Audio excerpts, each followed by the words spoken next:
अज खोही जलाल जे गोठ अंदर कुरान जो जलसो जारी आ अल्लाह जी रहमत सां सभिनी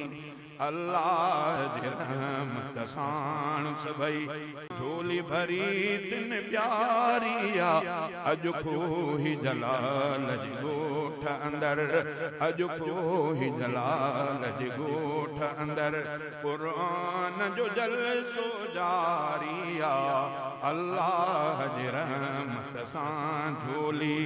भरी पंहिंजी जमात सारी आ अज खोही जलाल जी गोठ अंदर हिय महफ़िल आ पुर नूर अदा हिते मोमिन था खुश पा हिते हिय महफ़िल आ पुर नूर अदा हिते मोमिन थिया मसरूर सजा खुश पाक नबीअ जो हर नौकर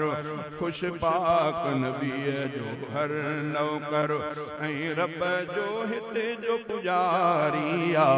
अज खोही जलाल जे गोठ अंदर अज खोही जलाल जे गोठ अंदर कुरान जो जलसो जारी आ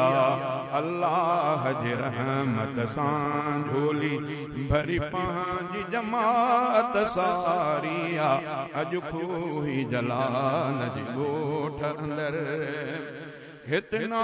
तुंहिंजी झूंगार बिया ऐं तलबाजी दस्तार बिया हितना तुंहिंजी झूंगार बिया ऐं तलबाजी दस्तार बिया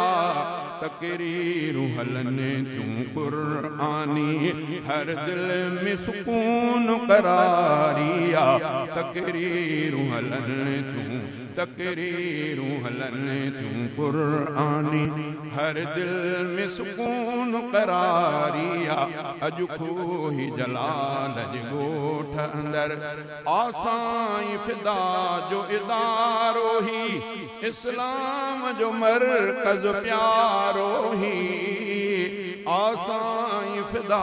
जो इदारो ही इस्लाम जो मरकज़ प्यारो ही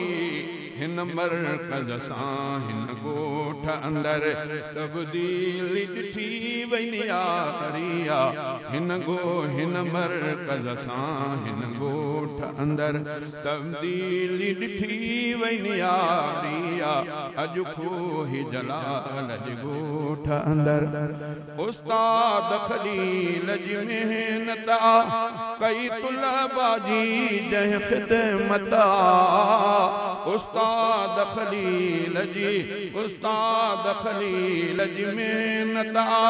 कई तलबाजी जंहिं ख़िदमत अम्मार बेहतड़े मुदर्रिस जंहिंजी मेहनत बि पिण प्यारी आ अम्मार बेहतड़े मुदर्रिस जंहिंजी मेहनत बि पिण प्यारी आ अज खोही जलाल जे गोठ अंदर अज खोही जलाल जे गोठ अंदर कुरान जो जलसो जारी आ अल्लाह जे रहमत सां झोली भरी पंहिंजी जमात सारी आ अज खोही जलाल जे गोठ अंदर हाफ़िज़ थियो अबू बकर आहे अदा ॿियो हाफ़िज़ आहे उमर वहवा ॿई भाटिया कारी फिदा जाहिनि ॿई भाटिया कारी फिदा जाहिनि क़िस्मत रब तुंहिंजी सवारी आ अज खोही जलाल जे गोठ अंदर हित कादिर दाद भला माण्हू कन दीन जी ख़िदमत था माण्हू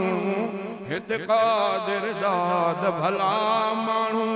कन दीन जी ख़िदमत था माण्हू हिन गोठ जलाल जी वार घणा जिन हक़ जी बती हिते बारी आ अज खोही जलाल जे गोठ अंदर